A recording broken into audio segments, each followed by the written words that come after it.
Recording का message का screenshot. हाँ मैम। देखो डिपेंडेंट ब्रांच में जो भी मेथड्स पढ़ना था जैसे कि स्टॉक एंड डेटर मेथड और trading and profit and loss account मतलब फाइनल अकाउंट्स मेथड, ये तीन ही हम लोगों ने देखा। इस पे क्वेश्चन भी किया। ठीक है, बाकी अगर कुछ क्वेश्चन होगा तो करेंगे। आज हम लोग इंडिपेंडेंट ब्रांच जो है वो स्टार्ट करेंगे।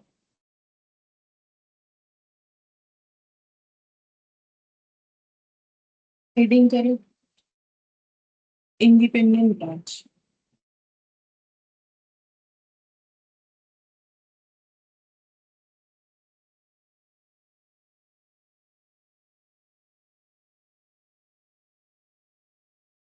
इंडिपेंडेंट ब्रांच का मतलब सबसे पहला जो कंसेप्ट है कि ये ब्रांच अपना अकाउंट्स खुद मेंटेन करता है। तो इसका मतलब ये नहीं कि इसका हेड ऑफिस से कोई लेना देना नहीं है, बट ये इतना केपेबल है कि अपना सारा अकाउंट्स खुद मेंटेन कर लेता है।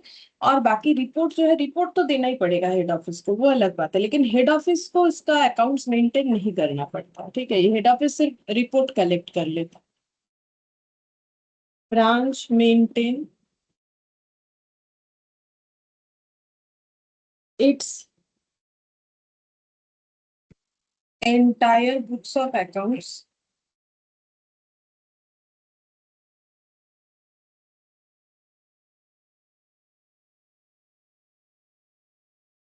under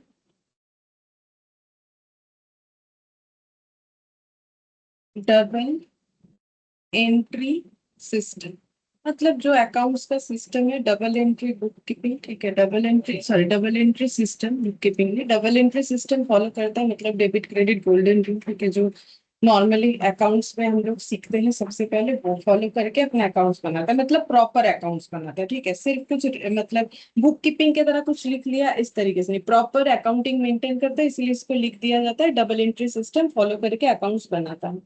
Branch open in its books a head office account. Branch open in its books a head office account to record all transactions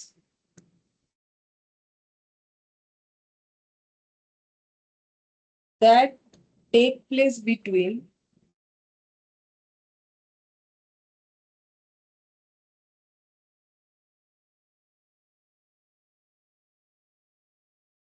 head office and branch। देखो बोल रहा है कि ब्रांच अपने जो अकाउंट्स मेंटेन करता है तो वो अपना डबल एंट्री सिस्टम फॉलो करने का मतलब हो गया जर्नल पास करना, फिर लेजर, फिर ट्रायल बैलेंस, फाइनल अकाउंट्स, ये सारा चीज फॉलो करना। तो जब जर्नल बनाता है तो उसमें हेड ऑफिस रिलेटेड जो भी ट्रांजैक्शन होता है उसका भी जर्नल करता होगा, मतलब हेड ऑफिस से स्टॉक मिला। ठीक है, तो देखो अगर इंडिपेंडेंट ब्रांच है इसका मतलब ये नहीं कि वो हेड ऑफिस से कुछ लेगा ही नहीं है, ऐसा नहीं होगा। नॉर्मली उसको रेस्पॉन्सिबिलिटी दे दिया जाता है कि पूरा चीज तुम ही संभालो, जो भी तुम्हारा जो है फाइनल अकाउंट्स बनेगा वो मुझे भेज दो, हम चेक कर लेंगे कि मेरे इस ब्रांच से क्या है। ठीक है, फिर भी हेड ऑफिस के साथ अगर कोई ट्रांजैक्शन होता है उसका किसी भी तरीके का, तो उसके लिए एंट्री पास करेगा, और एंट्री पास करेगा तो फिर लेजर बनेगा। लेजर मतलब जो हेड ऑफिस अकाउंट बनेगा ब्रांच के बुक्स में, तो branch open in its books से head office account to record all transaction that take place between head office and branch. तो हेड ऑफिस और ब्रांच के बीच में जो भी ट्रांजैक्शन होगा, हाँ कम होना चाहिए क्योंकि इंडिपेंडेंट है, लेकिन इंडिपेंडेंट का मतलब मेन ये होता है कि खुद का अकाउंट्स खुद मेंटेन कर सकता है। ठीक है, इसका मतलब ये नहीं कि हेड ऑफिस उसे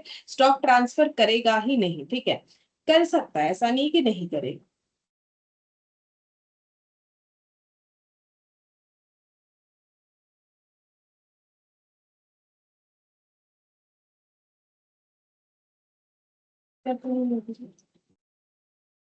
गुड आफ्टरनून मैम। तो अब देखो यहाँ पर take place between head office and branch, वही हम बोल रहे थे कि जो भी ट्रांजैक्शन होगा वो ये रिकॉर्ड कर लेगा। The head office maintain a branch account to record a branch account to record the transactions।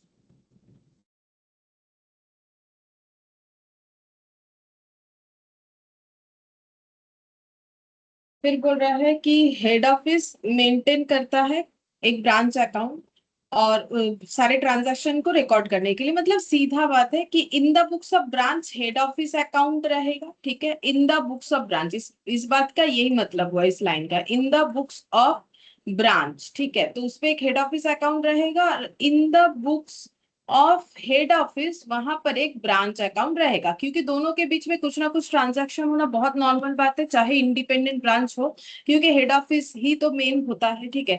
तो जो भी ट्रांजैक्शन होगा दोनों रिकॉर्ड करेंगे और एक दूसरे के ट्रांजैक्शंस को जो है लेजर में पोस्ट भी कर देंगे। मतलब हेड ऑफिस के बुक्स में ब्रांच का अकाउंट, ब्रांच के बुक्स में हेड ऑफिस का अकाउंट होगा, ठीक है।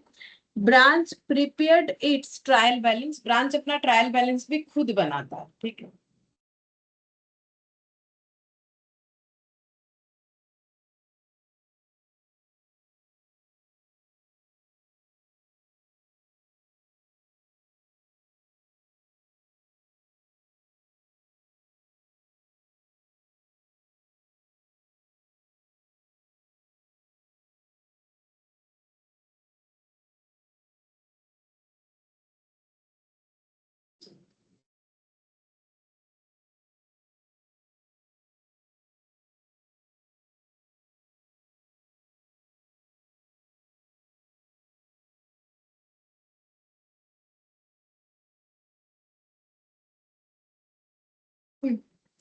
Branch prepare its trial balance, comma, trading and profit and loss account at the end of the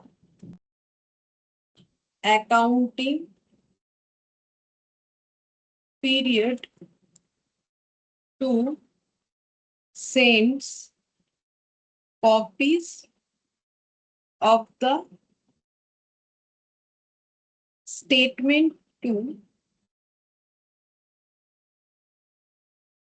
head office for incorporation। बताती हूँ।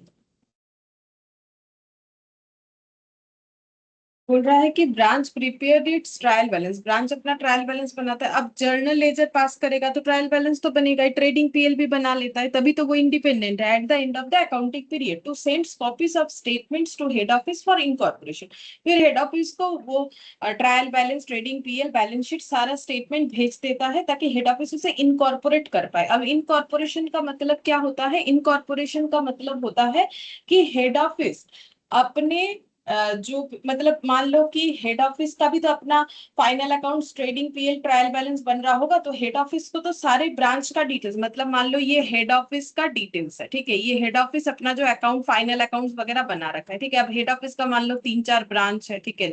जो भी ऑर्गेनाइजेशन का हेड ऑफिस है उसका मान लो 4 ब्रांच है, ठीक है। तो अगर हर एक ब्रांच इंडिपेंडेंट है, एक बार मान लेते हैं, ठीक है, अगर इंडिपेंडेंट है तो ये अपना फाइनल अकाउंट्स भेजेगा, ये भेजेगा, ये भेजेगा, ये भेजेगा। अब इनको क्या करना है? ये सारी चीजों को लेके अपने इस अकाउंट के साथ मर्ज कर देना, उसको बोलते हैं इनकॉर्पोरेट करना, ठीक है, अपने डिटेल्स के साथ इसको। तो फुल ऑर्गेनाइजेशन का फाइनल अकाउंट्स बन के रेडी हुआ, इस चीज को बोला जाता है इनकॉर्पोरेशन, ठीक है।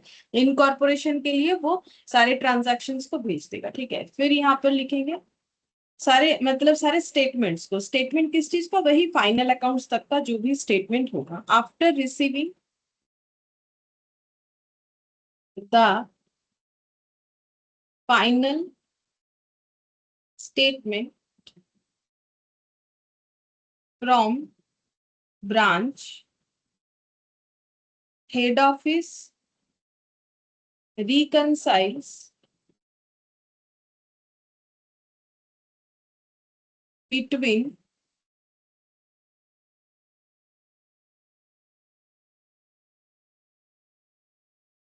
between branch account in head office books and head office account in branch books। बताते इसका मतलब। अच्छा देखो, इस चीज का मतलब है after receiving the final statements from the branch, ठीक है, ब्रांच से जब भी फाइनल स्टेटमेंट फाइनल अकाउंट्स वगैरह का मिल गया, head office reconcile between branch account in head office books and head office account in branch books, ठीक है। मतलब देखो, हेड ऑफिस के बुक्स में, ठीक है, इन the books of head office यहाँ ब्रांच अकाउंट होगा, और इन द बुक्स ऑफ ब्रांच यहाँ पर हेड ऑफिस अकाउंट होगा, ठीक है। तो ये इस अकाउंट में हेड ऑफिस क्या रिकॉर्ड करता है, ब्रांच के साथ जो भी ट्रांजैक्शन हुआ। सिमिलरली इस अकाउंट में ब्रांच क्या रिकॉर्ड करता है, हेड ऑफिस के साथ जो भी ट्रांजैक्शन हुआ है उसका रिकॉर्डिंग करेगा। अब देखा जाए तो दोनों चीज सेम होना चाहिए, दोनों चीज सेम होना चाहिए। मतलब अगर हेड ऑफिस बोला मैंने ब्रांच को 1,000 रुपए दिया है, तो ब्रांच भी बोलेगा मैंने 1,000 रुपए रिसीव किया है, ठीक है। लेकिन अगर कुछ मिसमैच हो रहा है, ठीक है, तो हमें रिकंसाइल करना पड़ेगा। तो मिसमैच क्यों होता है, तो जैसे तुम लोग बैंक रिकंसिलिएशन स्टेटमेंट पढ़े हो, मिसमैच का कारण जैसे होता है वहां पर, तो यहाँ भी मिसमैच का कारण होता है। जैसे क्या हो सकता है, जैसे एक क्वेश्चन जो हम लोगों ने डे 1 में शायद किया था, जब हम लोगों ने ब्रांच अकाउंट स्टार्ट किया था, कि ब्रांच हेड ऑफिस ने 2,40,000 या ऐसा कुछ था, 2,40,000 का स्टॉक ट्रांसफर कर दिया था ब्रांच को, बट ब्रांच ने सिर्फ 2,20,000 ही रिसीव किया था, ठीक है। तो अब यहाँ तो एक मिसमैच दिखेगा ना, कि हेड ऑफिस बोलेगा मैंने तो 2,40,000 का स्टॉक भेज दिया है, तो हम तो वही रिकॉर्ड करेंगे कि मेरे यहाँ से 2,40,000 का सामान चला गया। बट ब्रांच बोल रहा है मैंने तो 220 ही रिसीव किया है, तो हम तो उसी का रिकॉर्डिंग करेंगे, बाकी तो मेरा रास्ते में है, स्टील इन ट्रांजिट है। ऐसा हम लोगों ने क्वेश्चन किया था। तो इस वजह से देखो, सेम ट्रांजेक्शन के लिए इसने 2.4 रिकॉर्ड किया, इसने 2.2 रिकॉर्ड कर लिया। तो इस तरीके के जो मिसमैच होते हैं उसकी वजह से हमें रिकंसाइल करना पड़ता है, ठीक है। तो वही टाइमिंग मेनली होता है, वो goods in transit, cash in transit, इस वजह से होता है कि भेजने वाले ने भेज दिया बट अभी तक रिसीव पूरा नहीं हुआ, कुछ सामान रास्ते पे है, कुछ पैसे रास्ते में ही है, अभी मतलब नहीं आके पहुंचा। तो उस केस में हम लोग का रिकंसिलिएशन का जरूरत पड़ जाएगा, ठीक है। अच्छा, फिर 5th नंबर में लिखेंगे, head office passes necessary journal entry, head office passes necessary journal entry to incorporate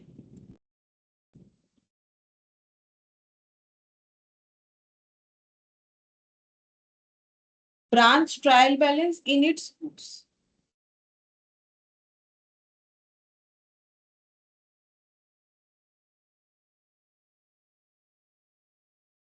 तो हेड ऑफिस क्या करता है, नेसेसरी जर्नल एंट्री पास करता है ताकि वो ब्रांच के ट्रायल बैलेंस को अपने इस बुक्स में इनकॉर्पोरेट। तो ये जो इनकॉर्पोरेशन मैंने समझाया, तो ये इनकॉर्पोरेशन किया कैसे जाता है, तो बोल रहे हैं कि जर्नल एंट्री पास करना पड़ता है इसके लिए, ठीक है। कैसे जर्नल एंट्री पास होगा, अगर एक एग्जांपल दे, हेड ऑफिस बोलेगा देखो ब्रांच ने मुझे balance sheet, trial balance, sorry, branch ने मुझे पूरा फाइनल अकाउंट और ट्रायल बैलेंस वगैरह सभी भेजा। तो हम एक जस्ट एग्जांपल दे रहे हैं, जैसे मान लो ब्रांच का एक बैलेंस शीट मिल गया, ठीक है, जहां लिखा हुआ है एसेट इतना। तो ब्रांच बोलेगा, सॉरी, हेड ऑफिस बोलेगा ब्रांच का एसेट मेरा एसेट, तो बोलेगा एसेट अकाउंट डेबिट, ठीक है। ब्रांच का लाइबिलिटी मेरा लाइबिलिटी, तो टू लाइबिलिटी बोलेगा, मतलब ऐसे बोलेगा asset account debit to branch, ठीक है।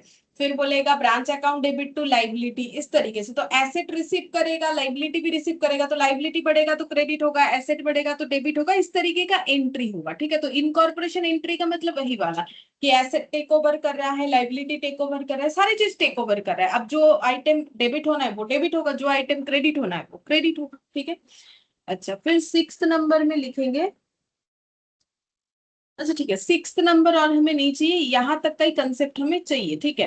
तो देखो मैंने यहाँ तक क्या समझा दिया तुम लोगों को, कि इंडिपेंडेंट ब्रांच का मतलब क्या होता है, कि ऐसा ब्रांच जो अपना बुक्स ऑफ अकाउंट्स खुद मेंटेन करता है, और ब्रांच हमेशा अपने बुक्स में एक हेड ऑफिस अकाउंट बनाएगा ही बनाएगा, हेड ऑफिस के बुक्स में भी ब्रांच का एक अकाउंट बनाएगा वो, ठीक है। मतलब बनाएगा इन द सेंस बन जाएगा ऑटोमेटिकली, क्योंकि ट्रांजेक्शन होगा, ठीक है।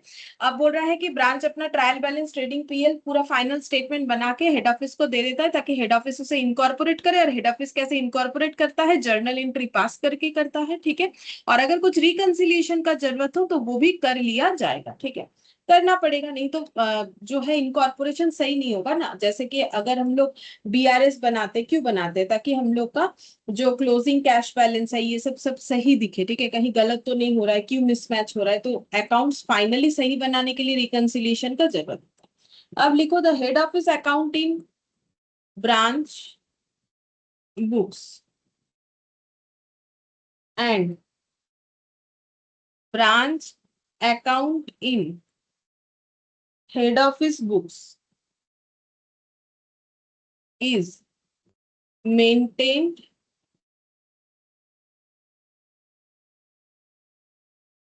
रेस्पेक्टिवली।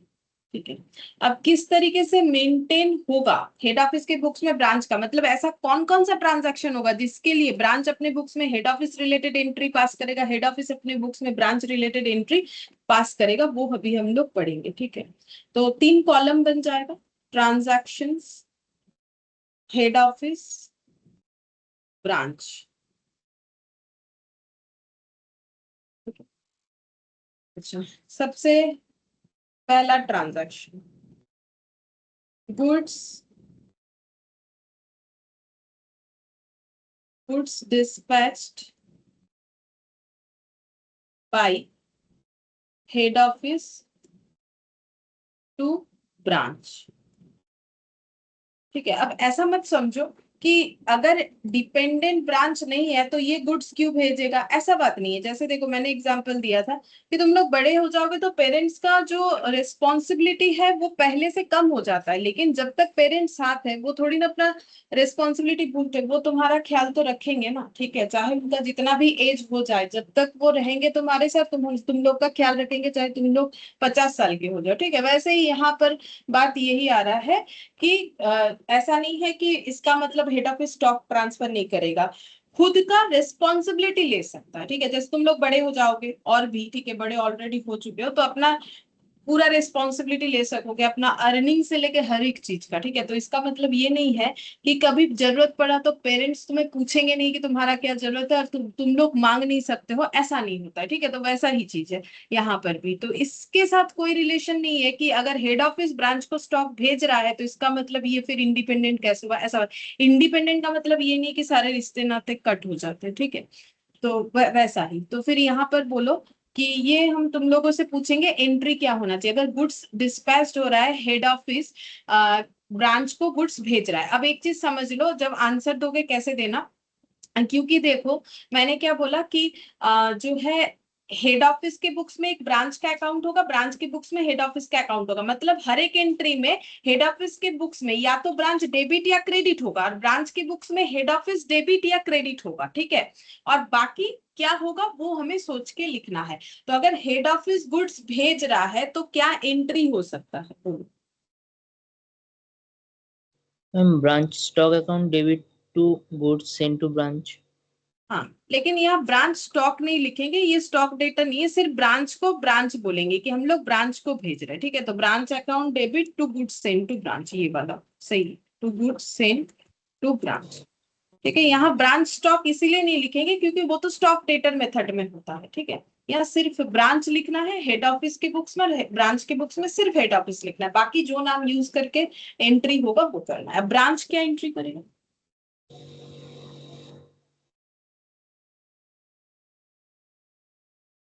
बोलो, ब्रांच क्या एंट्री करेगा? ये ठीक ही है, हम थोड़ा सा हटा के लिख रहे हैं क्योंकि इधर जगह नहीं होगा। ठीक है, तुम लोग तब तक ये वाला सोच के मैम ब्रांच করবে to head office trading account. ना, शुद्ध हेड ऑफिस बोले। हाँ, तो ब्रांच तो हेड ऑफिस को क्रेडिट करेगा ना कि मैंने इनसे लिया है। ठीक है, मतलब इनको क्रेडिटर की तरह ट्रीट करेगा और जो देगा वो डेटर की तरह ट्रीट करेगा दूसरे को। ठीक है, तो टू हेड ऑफिस होगा। देखो, ब्रांच के बुक्स में सिर्फ हेड ऑफिस होगा, हेड ऑफिस के बुक्स में सिर्फ ब्रांच होगा, ब्रांच या हेड ऑफिस के नाम के साथ कुछ हमें एड ऑन नहीं करना है। अब ये जैसे सेंड टू हुआ तो ये इसके लिए क्या है, इसने भेजा, इसने क्या किया, वही नाम से लिखो। रिसीव हाँ, तो क्या होगा? Goods received by head goods received from head office, by ना, ऑफिस फ्रॉम होगा। हाँ, अकाउंट। तो सेंटेंस वैसे मैच कर लेना हम लोग को, goods received from head office. ठीक है, सेकेंड,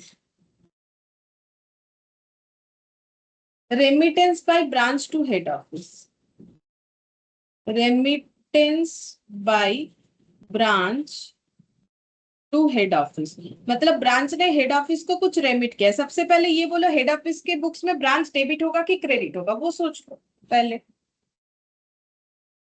और रेमिटेंस मतलब पैसे का बात हो रहा है, तो हेड ऑफिस के पास पैसा आएगा, कौन दिया है, ब्रांच दिया है, यही ट्रांजैक्शन है। तो इसको लिखोगे कैसे, डुअल एंट्री सिस्टम में, मतलब डबल एंट्री सिस्टम में। पैसा आने से क्या होगा, जिसका आएगा पैसा वो क्या करेगा, बोलो, पैसा आने से क्या होता है। एंड कैश अकाउंट कैश और बैंक डेबिट, तो हेड ऑफिस कैश और बैंक अकाउंट डेबिट करेगा, बस। अब क्रेडिट क्या हो जाएगा, क्रेडिट मैम ब्रांच। हाँ जैसे तुम लोग डेटर के केस में करते हो, कैश और बैंक टू डेटर, वैसे ही ठीक है। अब ब्रांच क्या बोलेगा, उसके पास से पैसा जा रहा है तो वो कैश या बैंक को क्या करेगा, क्रेडिट। क्रेडिट, बस। इस तरीके से ही याद हो जाएगा। और डेबिट फिर किसे करेगा, सोचना ही नहीं है, ब्रांच के बुक्स में एक हेड ऑफिस अकाउंट बनना ही बनना है, अगर ट्रांजैक्शन इन दोनों के बीच का है। ठीक है, फिर भी अगर समझ के करो तो हेड ऑफिस से, हेड ऑफिस को पैसा भेजा तो उसको डेटर की तरह ट्रीट कर लिया, मतलब एंट्री का मतलब ये, debit the receiver credit the giver, personal account की तरह ट्रीट हो रहा है यहाँ पर। ठीक है, पर्सनल अकाउंट की तरह, डेबिट द रिसीवर, ठीक है, और क्रेडिट द गिवर। ठीक है, तो ये देखो, ये गिवर है इसके बुक्स में, ये रिसीवर है। ठीक है, तो debit the receiver credit the giver, इस तरीके से होता है। लेकिन अगर उतना नहीं सोचना चाहते हो, एग्जाम में उतना सोचने का समय तो मिलेगा नहीं, ठीक है, अभी समझ के कर सकते हो। बस इतना समझो कि मेरा जो भी है एंट्री लिखो, और उसके बाद ब्रांच डेबिट या क्रेडिट होगा हेड ऑफिस के बुक्स में, ब्रांच के बुक्स में हेड ऑफिस डेबिट या क्रेडिट। थर्ड नंबर है transaction head office sending cash to branch. अब उल्टा हो गया, तो बोलो क्या एंट्री हो, branch account debit to cash. Branch account debit to cash, branch account debit to cash. ठीक है, पैसा भेज रहा है टू कैश, सिर्फ लिखेंगे इसमें, बैंक नहीं लिखेंगे क्योंकि बोल ही रहा है कैश भेज रहा है। ठीक है, तो इसने पैसा भेज दिया, ब्रांच को डेबिट कर देंगे, इसने पैसा रिसीव कर लिया, तो इसके लिए हो जाएगा cash account debit to head office. Head office. अच्छा, फोर्थ नंबर में लिखेंगे direct purchase by branch, direct purchase by branch. अगर ब्रांच ने डायरेक्टली परचेज किया है तो क्या एंट्री होगा, नो एंट्री। हाँ, इसमें कोई एंट्री नहीं होगा क्योंकि हेड ऑफिस से इससे कोई लेना देना नहीं है, ब्रांच ने खुद से अपना स्टॉक परचेज किया है। ठीक है, तो फिर ब्रांच क्या एंट्री करेगा, ब्रांच तो करेगा ना, परचेज का एंट्री करेगा। कैश। परचेज टू कैश भी कर सकते हैं, परचेज टू क्रेडिटर भी कर सकते हैं, बाकी जैसा क्वेश्चन हम लोग को बोल देगा।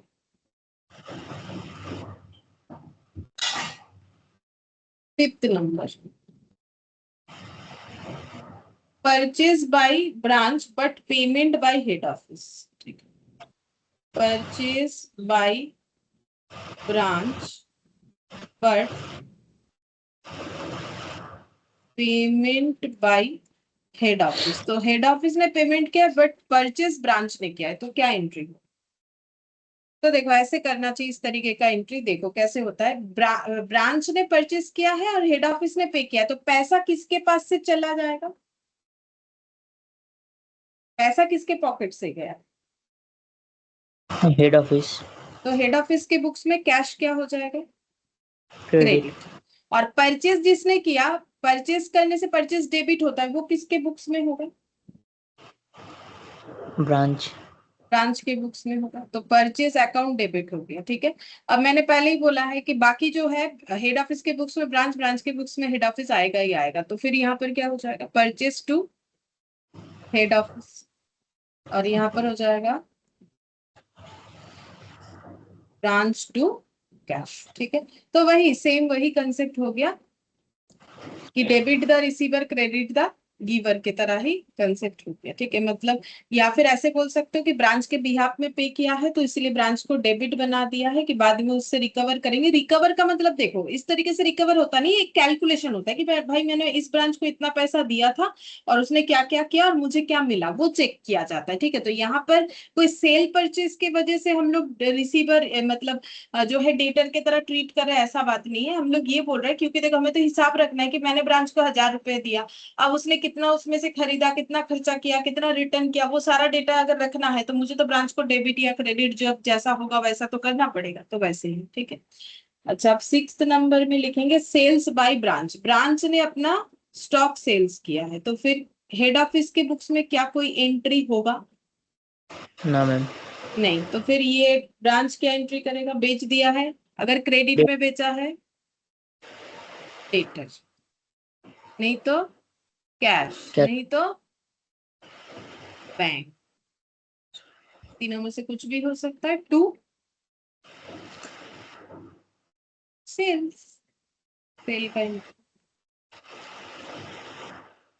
देखो यहाँ पर हेड ऑफिस नहीं आ रहा है, क्यों पता है? क्योंकि यहाँ पर हेड ऑफिस के साथ ब्रांच का ये ट्रांजैक्शन नहीं है। ब्रांच ने जब सेल किया, थोड़ा ना हेड ऑफिस को करेगा, क्यों करेगा? ब्रांच ने सेल तो कस्टमर को किया है, ठीक है, उसके वहां जो customer. Collection from debtor by branch. Collection from debtor by branch, तो बोलो इसमें हेड ऑफिस के बुक्स में कोई एंट्री होगा? ब्रांच ने अपने डेटर से पैसा कलेक्ट किया है। हाँ बोलो। ना मैम, হবে না। नहीं, नहीं, अब এটা तो इसमें cash account debit to debtors. तो बैंक कर सकते हो, कैश कर सकते हो, टू डेटर्स। 7th नंबर हो गया। 8th, collection from branch debtor directly by head office. Collection from branch debtor directly by head office. अच्छा, ब्रांच डेटर से पैसा कलेक्ट किया है, बट वो हेड ऑफिस ने कर लिया है, तो वो कस्टमर हेड ऑफिस किया है, तो हेड ऑफिस थोड़ी बोलेगा नहीं हम नहीं लेंगे जाके उसी ब्रांच में। तो ऐसा नहीं होता है, लेना पड़ेगा, ठीक है, नहीं तो बिजनेस नहीं चलेगा, लेना पड़ेगा। तो बोलो क्या एंट्री? এটা ক্যাশ বা bank account debit to branch debtor account. सिर्फ ब्रांच। और यहाँ पर head office to date, head office account debit हो जाएगा। देखो, इसका पैसा जैसे ही हेड ऑफिस ने कलेक्ट कर लिया है, लेकिन डेटर ने तो अपना पैसा दे दिया, तो इसको तो डेटर को क्रेडिट करना पड़ेगा। अगर डेटर सीधा सीधा आके ब्रांच में पैसा जमा करता, तो ब्रांच क्या लिखता? ब्रांच लिखता ये वाला एंट्री, ये वाला एंट्री लिखता। लेकिन क्या हुआ ना कि डेटर हेड ऑफिस में चला गया, तो टू डेटर तो इसे करना पड़ेगा, क्योंकि अगर कोई कस्टमर ने पैसा दे दिया, उसका बुक्स तो क्लोज करना पड़ेगा। लेकिन पैसा नहीं आया, तो बैंक अकाउंट डेबिट तो कर नहीं सकते हो। पैसा किसके पास है? हेड ऑफिस के पास है। तो उससे बाद में एडजस्ट करेंगे ना। मतलब लेन देन का बात नहीं है, कैलकुलेशन का बात है कि भाई इस ब्रांच का क्या सेल हुआ, तो उसके लिए कैलकुलेशन तो करना पड़ेगा। तो head office account debit to क्या हो जाएगा यहाँ पर? फिर डेटर, ठीक है, उसको अपना डेटर, ये सेम, ये और ये ट्रांजैक्शन सेम है। बट यहाँ पर खुद से पैसा रिसीव किया तो बैंक हो गया, बट यहाँ यहाँ रिसीव हुआ तो यहाँ कैश लिखना पड़ेगा। और बाकी यहाँ पर हो जाएगा हम लोग का हेड ऑफिस, क्योंकि पैसा हेड ऑफिस के पास पड़ा हुआ है, ठीक है। तो ये कैश बैंक कुछ भी लिख सकते हो, जैसा होगा, ठीक है, उस हिसाब से। expenses incurred at branch, expenses incurred at branch।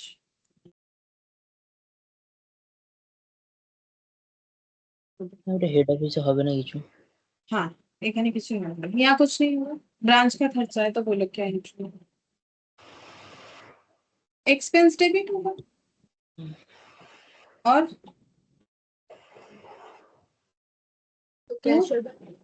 To cash और बैंक हो जाएगा।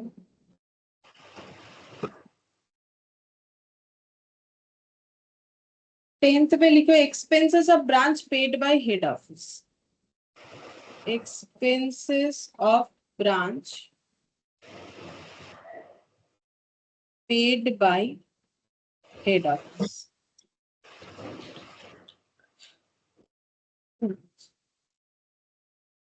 हेड ऑफिस अगर कुछ पे कर रहा है, तो उसके पॉकेट से पैसा गया। क्यों पैसा गया? क्योंकि ब्रांच का खर्चा उसने पे किया, तो ब्रांच अपना खर्चा रिकॉर्ड करेगा। लेकिन पॉकेट से पैसा नहीं गया ब्रांच का, ठीक है, दिया किसने? हेड ऑफिस, तो हेड ऑफिस को क्रेडिट करेगा। और हेड ऑफिस बोल रहा है कि मेरा खर्चा थोड़ी था तो ब्रांच का, तो ब्रांच के साथ एडजस्ट करेंगे, तो वो ब्रांच को डेबिट करेगा।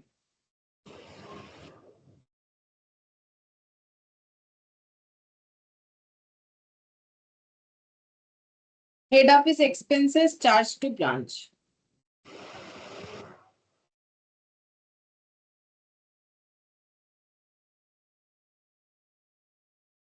ब्रैकेट में इसको लिख सकते हैं एलोकेशन टू ब्रांच। इसका मतलब क्या है? Head office expenses charge to branch, इस बात का मतलब पहले समझना पड़ेगा तो एंट्री समझ में आएगा। देखो, कुछ ऐसा जनरल एक्सपेंसेस होता है जो हेड ऑफिस करता है अपने सभी ब्रांच के लिए। जैसे एग्जांपल के तौर पे हेड ऑफिस ने एक एडवर्टाइजमेंट का खर्चा किया, ठीक है, तो उस एडवर्टाइजमेंट से बेनिफिट सारे ब्रांच को मिलने वाला है, इवन हेड ऑफिस को भी मिलने वाला है। मतलब कंपनी ने एडवर्टाइजमेंट का खर्चा किया, तो कंपनी ने अगर एडवर्टाइजमेंट का खर्चा किया तो कंपनी का हेड ऑफिस से लेके ब्रांच से लेके छोटा ब्रांच, बड़ा ब्रांच, इंडिपेंडेंट, डिपेंडेंट, सारे ब्रांच को बेनिफिट मिलेगा, ठीक है। तो ये खर्चा अब हेड ऑफिस क्या करेगा, क्योंकि एक ह्यूज अमाउंट का खर्चा होगा, अपने सारे ब्रांच के लिए भी कर रहा है, अपना हेड ऑफिस के यहाँ भी हो रहा है, तो फिर हेड ऑफिस बोलेगा इस खर्चे को ना हम एलोकेट कर देंगे, ठीक है। अगर मेरा 5 ब्रांच है, 5, जैसे मान लो एडवर्टाइजमेंट का खर्चा हुआ, एक सिंपल एग्जांपल दे रहे हैं, 1,000 रुपए, ठीक है। तो ब्रांच 5 ब्रांच है, ठीक है, तो हेड ऑफिस बोलेगा 5 ब्रांच में ये 1,000 रुपए हम एलोकेट कर देंगे, ठीक है। अब जिस ब्रांच में जितना लगाना है, अब मान लो सब में इक्वल लगाना है, तो 1,000 रुपीज डिवाइडेड बाई 5 करके ये हो गया 200 करके, हर एक ब्रांच में हम ये खर्चे को एलोकेट कर देंगे, ठीक है। तो इसका एंट्री क्या होगा ये हम लोग को बताना है। तो पहला बात है, पहले तो ये सोचो कि दोनों के बुक्स में एंट्री होगा कि नहीं होगा। पहले ये बोलो, हेड ऑफिस खर्चा कर रहा है तो हेड ऑफिस के बुक्स में एंट्री होगा। अब वो ब्रांच में एलोकेट करेगा तो फिर ब्रांच के बुक्स में भी तो एंट्री होगा, ठीक है। तो अगर हेड ऑफिस खर्चा कर रहा है तो एंट्री क्या होगा और एलोकेशन का एंट्री क्या होगा? तो देखो, ऐसे होगा, हेड ऑफिस खर्चा तो कर रहा है बट उस खर्चे को अपने पास नहीं रखेगा, चार्ज कर देगा, अपने सारे ब्रांच में डिस्ट्रीब्यूट कर देगा उस खर्चे को, ठीक है। तो फिर जब डिस्ट्रीब्यूट करेगा तो यहाँ पर एंट्री इस तरीके से होगा। देखो, जो पहला खर्चे का एंट्री है वो हेड ऑफिस इस तरीके से करेगा, एक्सपेंस टू कैश या बैंक, ठीक है, वो एंट्री हम नहीं दिखा रहे, एक्सपेंस टू कैश या बैंक। तो मान लो एडवर्टाइजमेंट एक्सपेंसेस टू कैश या बैंक, ये खर्चा हेड ऑफिस ने कर दिया। अब हेड ऑफिस बोल रहा है ये खर्चे को हम राइट ऑफ कर देंगे या डिस्ट्रीब्यूट कर देंगे या एलोकेट कर देंगे अपने सभी ब्रांच में, तो उसका एंट्री क्या होगा ये बताओ। राइट ऑफ करने का एंट्री क्या होता है? तो एक्सपेंसेस कम हो जाएगा जितने से राइट ऑफ करोगे। जैसे मैंने अभी एग्जांपल दिया कि अगर हम लोग 200 करके राइट ऑफ करेंगे तो 200 करके सारे ब्रांच में उस खर्चे को ट्रांसफर कर देंगे, तो क्या एंट्री होना चाहिए?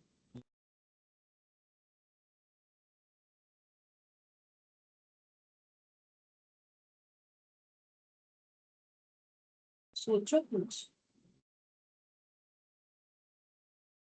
अरे, जब अपना डिप्रिशिएशन करते हो तो जैसा वैसा ही सोचना चाहिए।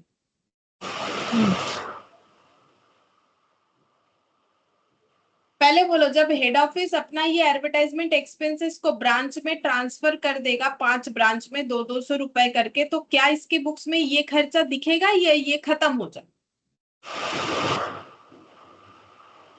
शेष हो जाएगा। तो फिर हेड ऑफिस क्या करेगा? टू एक्सपेंस लिखेगा, ठीक है। और ये एक्सपेंसेस का पोर्शन किसको ट्रांसफर कर रहा है? ब्रांच को। तो ब्रांच को क्या एंट्री करना पड़ेगा?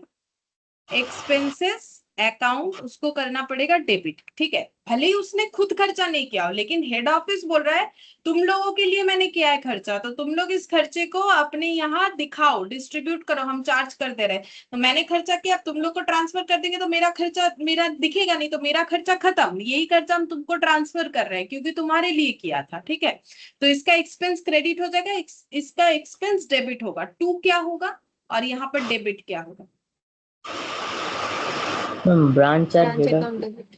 हाँ, यहाँ पर हो जाएगा ब्रांच अकाउंट डेबिट, ठीक है। ये खर्चे हम ब्रांच में ट्रांसफर कर रहे हैं, तो डेबिट द रिसीवर, ठीक है। और ये बोलेगा ये खर्चा मुझे किसने दिया? हेड ऑफिस ने दिया, तो क्रेडिट द। फिर नेक्स्ट देखो, transfer of goods from one branch to another branch.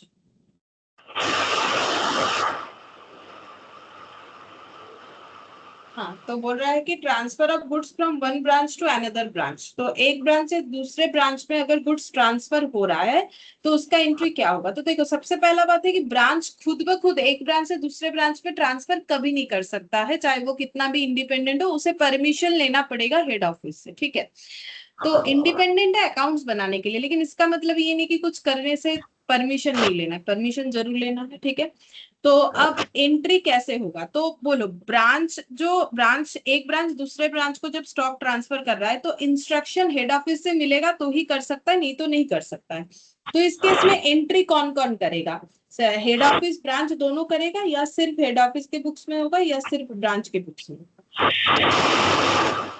Head office and branch both. हाँ, दोनों के बुक्स में होगा, ठीक है। तो हेड ऑफिस के लिए ट्रांजैक्शन क्या है, हेड ऑफिस बोलेगा मैंने इसको बोला भाई तुम उसको ट्रांसफर कर दो। जैसे हेड ऑफिस बोलेगा, मान लो मैंने ब्रांच 1 को बोला तुम ब्रांच 2 को स्टॉक ट्रांसफर करो, ठीक है। हेड ऑफिस का ये इंस्ट्रक्शंस था, तो ये जो ट्रांजैक्शन हो रहा है इसका एंट्री हेड ऑफिस करेगा। तो हेड ऑफिस कैसे एंट्री करेगा, debit the receiver credit the giver की तरह एंट्री करेगा। तो बोलो क्या एंट्री होगा। रिसीवर कौन है यहाँ पर, B2, ठीक है। तो इसको हम लोग लिखेंगे रिसीविंग ब्रांच, ये तो एक एग्जांपल है, तो इसीलिए जनरल एंट्री ऐसे लिखेंगे समझने के लिए, receiving branch account debit to sending branch, ऐसे लिख दिया, ठीक है। सेंडर कौन है, B1, मेरे इस एग्जांपल के अकॉर्डिंग। अच्छा, अब ये यहाँ पर जो ब्रांच का बुक्स है यहाँ कौन एंट्री करेगा, तो यहाँ दोनों ब्रांच का एंट्री हमें दिखाना पड़ेगा। कौन सा दोनों ब्रांच, सेंडर और रिसीवर, ठीक है। तो जो सेंडर ब्रांच है मतलब B1 है, ठीक है, वो क्या एंट्री करेगा, क्या लगता है वो क्या एंट्री करेगा।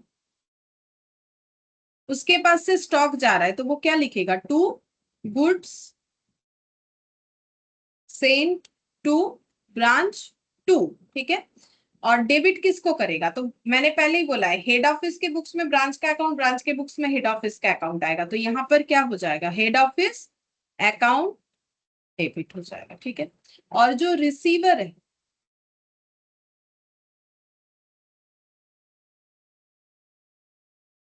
जो रिसीवर है ब्रांच, वो क्या एंट्री करेगा फिर, उसको तो गुड्स मिला तो वो क्या लिखेगा, goods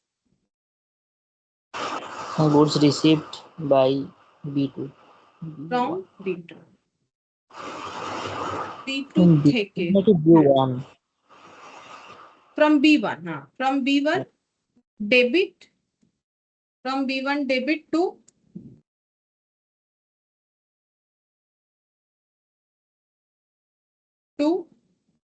goods, sorry to head office, to head office, ठीक है। अच्छा, फिर 13 number, fixed asset account maintained at branch, maintained at branch,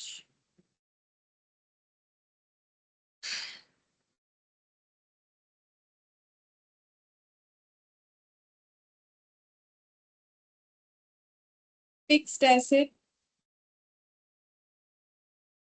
purchased by branch, ठीक है। अगर फिक्स्ड एसेट ब्रांच ने परचेस किया है तो इसमें मैंने हेडिंग इसीलिए कर दिया, इसमें हम लोग 3 ट्रांजैक्शन लिखेंगे, इसीलिए 13 के अंडर ABC 3 ट्रांजैक्शन आएगा। तो किस चीज को लेके, फिक्स्ड एसेट अकाउंट जो ब्रांच में मेंटेन करना पड़ेगा, तो ये कब होगा, तो 3 ट्रांजैक्शन दिखा रहे हैं। जैसे कि सबसे पहले ब्रांच ने अगर फिक्स्ड एसेट खरीदा है तो उसका एंट्री क्या हो जाएगा, तो उसमें हेड ऑफिस की बुक्स में कोई एंट्री होगा नहीं, खरीदा तो ब्रांच ने है, तो क्या एंट्री हो जाएगा, fixed asset account debit to cash, bank और क्रेडिट। फिर B, fixed asset purchase by branch, fixed asset purchased by branch paid by head office, ठीक है। तो फिक्स्ड एसेट ब्रांच ने परचेज किया है बट पेमेंट उसका हेड ऑफिस ने कर किया है, तो फिर क्या एंट्री होगा। तो कैसे बताओगे मुझे, सबसे पहले एक तो बात ये ध्यान रखो कि ब्रांच और हेड ऑफिस दोनों के बुक्स में एंट्री होगा कि नहीं, पहले ये बोलो क्या यहाँ पर दोनों के बुक्स में एंट्री होगा। हाँ, दोनों के बुक्स में होगा। अच्छा, तो इसका मतलब हेड ऑफिस के बुक्स में ब्रांच आएगा, ब्रांच के बुक्स में हेड ऑफिस आएगा। परचेज किसने किया है? ब्रांच ने, ठीक है। तो ब्रांच ने अगर एसेट परचेज किया है तो एसेट अकाउंट डेबिट कहाँ होगा? पैसा हेड ऑफिस ने दिया है तो पैसा जो कैश जा रहा है वो किसके बुक से जाएगा? कैश जो जा रहा है वो किसके बुक से जाएगा? Head office. Head office cash या बैंक को क्रेडिट करेगा। और फिक्स्ड एसेट आया किसके पास है? जो खरीदा है उसी के पास रहेगा, ठीक है। तो फिक्स्ड एसेट का अकाउंट कौन मेंटेन करेगा? ब्रांच मेंटेन करेगा। अब ये क्या लिखेगा? Fixed asset account debit to क्या लिखेगा, और ये डेबिट किस चीज को करेगा? ब्रांच और हेड ऑफिस। यहाँ हो जाएगा ब्रांच अकाउंट और यहाँ हो जाएगा head office. C, depreciation provided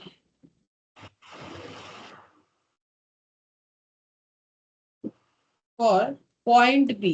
अगर डेप्रिसिएशन प्रोवाइड करना हुआ तो कैसे करके डेप्रिसिएशन प्रोवाइड करना पड़ेगा? अब देखो, मैंने पॉइंट ए के लिए क्यों नहीं बोला, क्योंकि पॉइंट ए में डेप्रिसिएशन जो चार्ज होगा वहां हेड ऑफिस का तो कोई एंट्री होगा नहीं, क्योंकि हेड ऑफिस का तो यहाँ कोई फंक्शन है नहीं जब fixed asset purchase by branch है। तो डेप्रिसिएशन का नॉर्मल जो एंट्री होता है वो हो जाएगा। अगर इस केस में डेप्रिसिएशन हुआ तो क्या एंट्री होना चाहिए, जो कि हम नहीं लिख पा रहे हैं, क्योंकि ये तुम लोग कर लोगे। हम पॉइंट बी का पूछेंगे, तो फिर भी इसका एक बार बता दो कि इसमें अगर पॉइंट ए में डेप्रिसिएशन का बात आया तो डेप्रिसिएशन का एंट्री क्या होगा?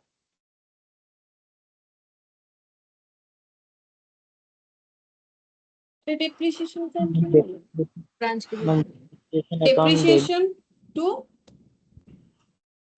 Fixed asset. फिक्स्ड एसेट, ठीक है। अच्छा, अब पॉइंट बी में क्यों पूछ रहे हैं अलग से? बिकॉज इसमें देखो क्या पॉइंट आ रहा है कि ब्रांच ने खरीदा है, पैसा हेड ऑफिस ने दिया है, ठीक है। तो अब डिप्रिसिएशन कौन चार्ज करेगा फिर? डिप्रिसिएशन कौन चार्ज कर सकता है? देखो, डिप्रिसिएशन चार्ज करने से डिप्रिसिएशन डेबिट होगा, लेकिन फिक्स्ड एसेट को क्रेडिट करना पड़ेगा। तो जिसके पास फिक्स्ड एसेट डेबिट है वही तो क्रेडिट कर सकेगा, दूसरा तो कर नहीं सकेगा। तो क्या एंट्री कहां पर होगा डिप्रिसिएशन का एंट्री? पॉइंट बी वाले केस में ब्रांच में। ब्रांच में होगा, तो क्या एंट्री होगा? सेम वही जो डिप्रिसिएशन का एंट्री होता है। तो depreciation account debit to fixed asset, ठीक है। तो ये सेम एंट्री ही पॉइंट ए के लिए भी हो रहा है। अच्छा, 14th नंबर में लिखो, इसमें भी 3 केस लिखेंगे हम लोग। इसमें लिखना है fixed asset account is maintained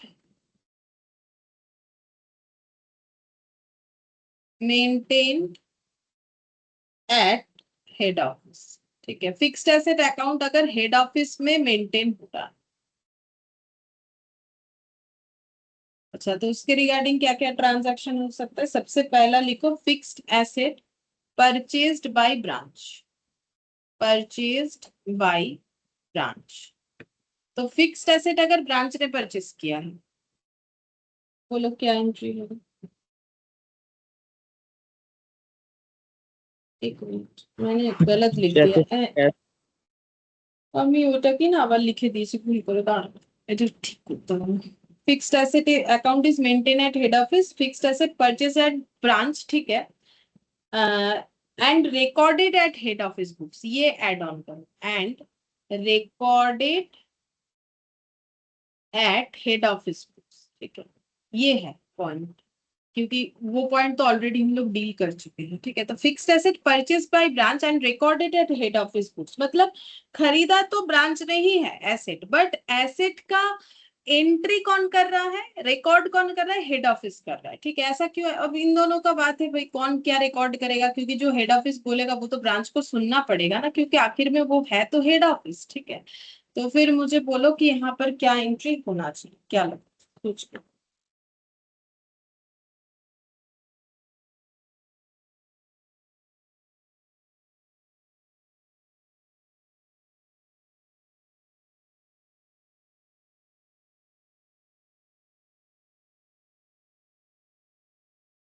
सोचो, कुछ सोचो। पैसा किसने दिया, बोलो पैसा किसने दिया एसेट खरीदने का?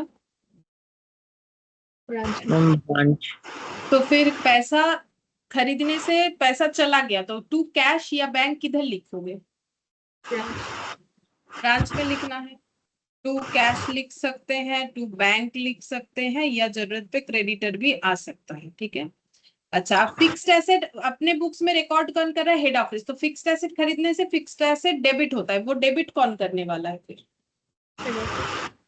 Head office. अब हेड ऑफिस लिखेगा ब्रांच फिक्स्ड एसेट, ये लिखना जरूरी हो जाएगा, ठीक है, नहीं तो वो आइडेंटिफाई नहीं कर पाएगा उसका है कि ब्रांच का है। कि क्योंकि वो देखो एसेट तो फिजिकली तो ब्रांच के पास ही है, बट उसका रिकॉर्डिंग कौन कर रहा है? हेड ऑफिस, ठीक है। ऐसा ही इन्होंने अपने अंदर जो है सोच रखा है। तो branch fixed asset account debit, यहाँ टू क्या होगा और यहाँ डेबिट क्या?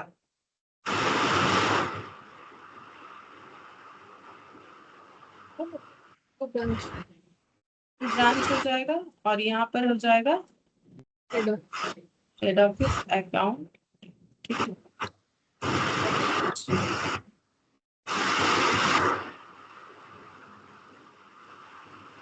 फिर branch fixed asset recorded in head office books and payment by head office. सोचो।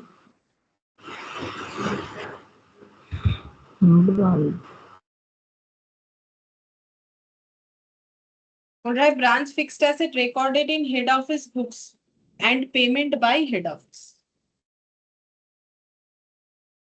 हेड ऑफिस ने ही पे किया है तो पैसा तो है, बोलो। হেড অফিস অ্যাকাউন্টে টু ক্যাশ বা ব্যাংক হবে আর branch fixed branch asset debit. Branch fixed assets to cash বা ব্যাংক।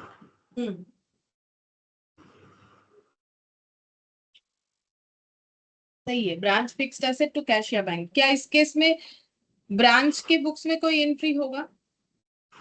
No no. नहीं, इसके बुक्स में कोई, क्योंकि इसको कोई स्कोप दिया गया ही नहीं है कि भाई तुम एंट्री करो, ठीक है। तो हेड ऑफिस है, वो तो रूल करेगा ही, ठीक है, अपने हिसाब से चल ही सकता है। फिर डेप्रिशिएशन प्रोवाइडेड पॉइंट ए, ठीक है। पॉइंट ए के केस में कैसे करके डेप्रिशिएशन लगेगा? तो पॉइंट ए का स्पेशल केस इसीलिए बोला है क्योंकि पॉइंट ए में क्या है, फिजिकली एसेट किसी के पास है, अकाउंट कोई और मेंटेन कर रहा है, ठीक है। वैसे पॉइंट बी में भी वही है कि फिजिकली एसेट तो ब्रांच के पास है, लेकिन जो रिकॉर्डिंग है वो हेड ऑफिस ने कर रखा है। चलो हमें बी पॉइंट पे ही ध्यान देना है फिलहाल, ठीक है। फिर ए पॉइंट पे ध्यान देना, फिर बी भी बता देते हैं। तो बोलो यहाँ पर पॉइंट ए क्या था कि फिक्स्ड एसेट परचेज किसने किया है? ब्रांच ने, लेकिन रिकॉर्ड हेड ऑफिस के बुक्स में हुआ है। तो मैंने अभी भी बोला, देखो जिसके पास एसेट अकाउंट रहेगा वही तो उसे क्रेडिट कर सकता है। तो डिप्रिशिएशन चार्ज का एंट्री क्या होगा?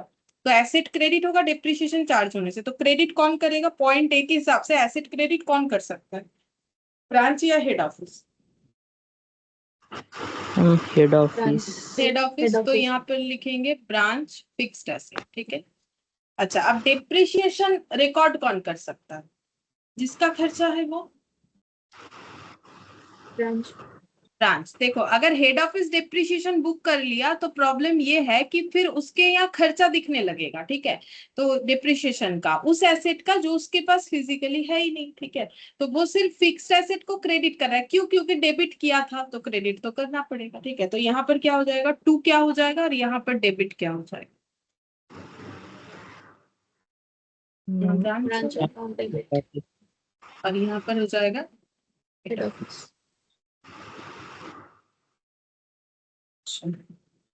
अब दूसरा एक और पॉइंट बताते हैं जो कि रिकंसिलिएशन के लिए जरूरी होता है। ये हम लोग का हो गया मोटा मोटी, ये ट्रांजैक्शंस जो भी मैंने बताया ये अगर समझ में आता है तो फिर इंडिपेंडेंट ब्रांच भी आसान लगेगा, ठीक है। अब यहाँ पर हम लोग लिखेंगे गुड्स इन ट्रांजिट अगर हुआ तो फिर उसका क्या केस होता है, ठीक है।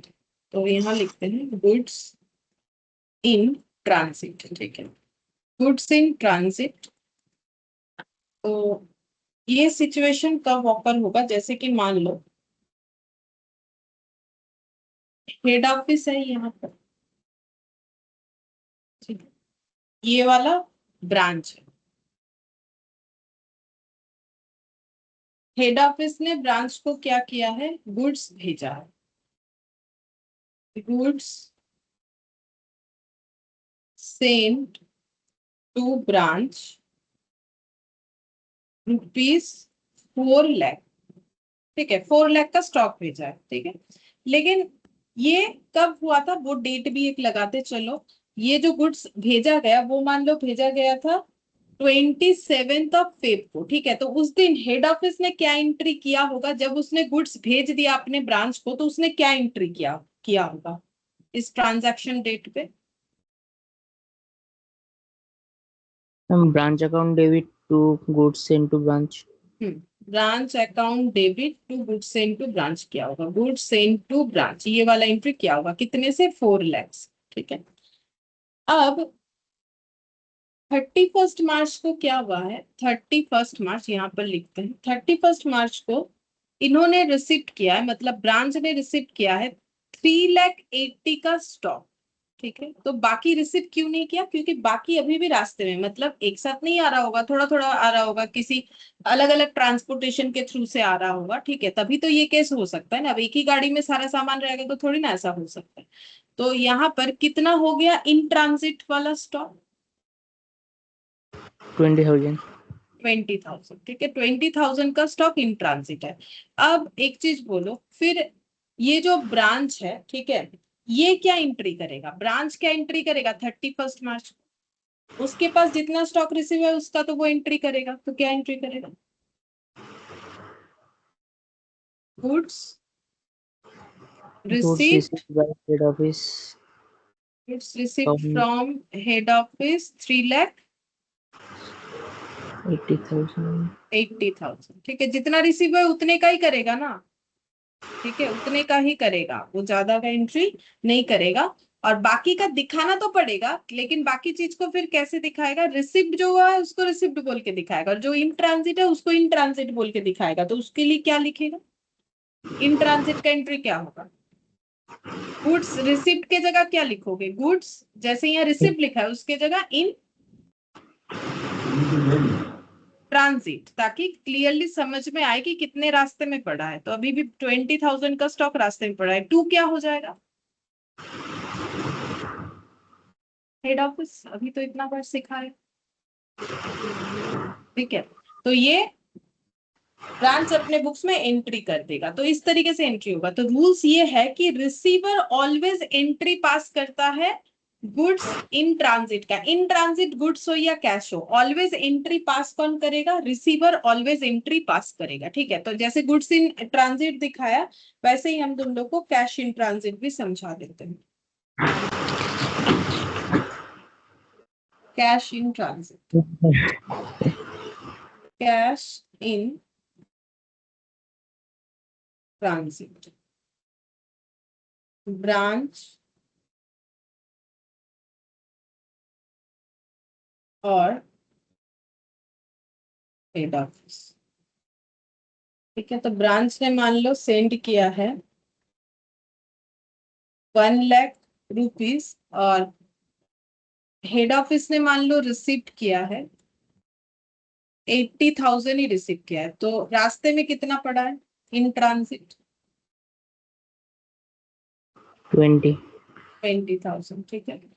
तो एंट्री क्या होगा, तो देखो जिसने सेंड किया है वो एंट्री क्या करेगा, ब्रांच ने सेंड कर दिया है इतना पैसा, तो जिस भी दिन ट्रांजैक्शन हुआ हो, अभी हम और डेट नहीं दे रहे, तो एंट्री क्या करेगा, तो इसके पास से पैसा जा रहा है तो ये लिखेगा टू कैश, और हेड ऑफिस को दे रहा है तो हेड ऑफिस अकाउंट को डेबिट करेगा।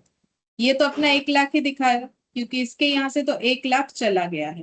लेकिन हेड ऑफिस के पास क्या हुआ है, 80,000 रिसीव हुआ है, तो हेड ऑफिस क्या एंट्री करेगा, पैसा आया है तो cash account Debit to to branch. To branch, कितने से करेगा 80,000,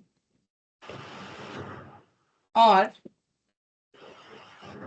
जो इन ट्रांजिट है उसको लिखेगा कैश इन ट्रांजिट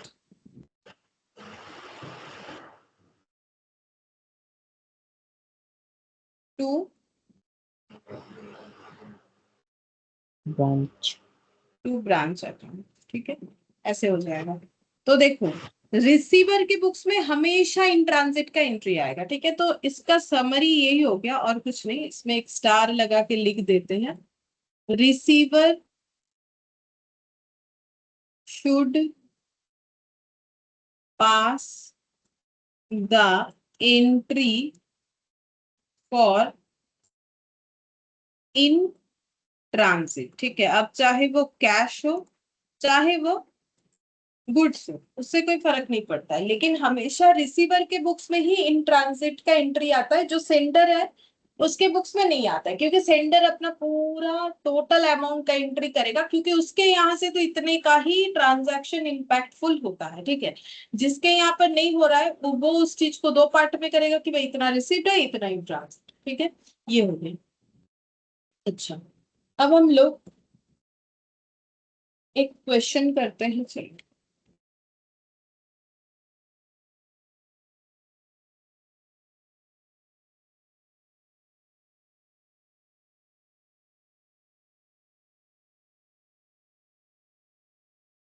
यहाँ से ठीक है, यहाँ पर बोला है goods worth 50,000 sent by head office but the branch has received till the closing date goods for worth 40,000 only. Give journal entry in the books of head office and branch for goods in transit. तो goods in transit के लिए in the books of head office और in the books of branch हमें दिखाना है।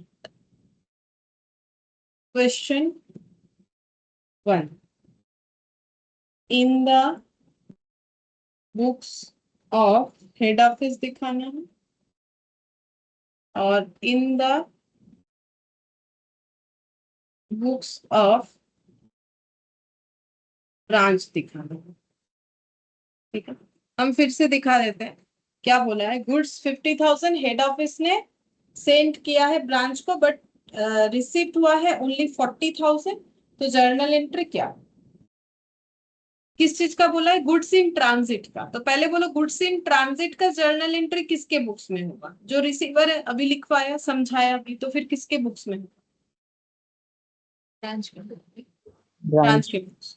तो head office के books में कोई एंट्री नहीं होगा, लेकिन उसके लिए हम लोग को लिखना पड़ेगा नो एंट्री, ठीक है। उसका बस एक ही रीजन है क्यों नो एंट्री लिखना पड़ेगा, क्योंकि यहाँ पर हमें बोला है कि इन the books of head office और ब्रांच दोनों जगह पे एंट्री दिखाओ। तो ऐसा अगर क्वेश्चन कभी भी बोल देता है, चाहे कोई भी चैप्टर में हो, तो अगर हेड ऑफिस के बुक्स में कोई एंट्री नहीं हो रहा है तो हमें लिखना पड़ेगा नो एंट्री, ठीक है। ये नो एंट्री लिखने का नंबर मिलेगा, अगर नहीं लिखोगे तो वो नंबर कटेगा, ठीक है।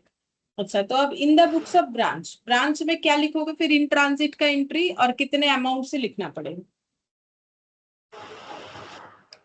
Goods in transit to head office, ठीक है, तो हम शॉर्ट में लिख देते हैं GIT account debit to head office. Amount 10,000. 10,000 being GIT for 10,000 being GIT for 10,000।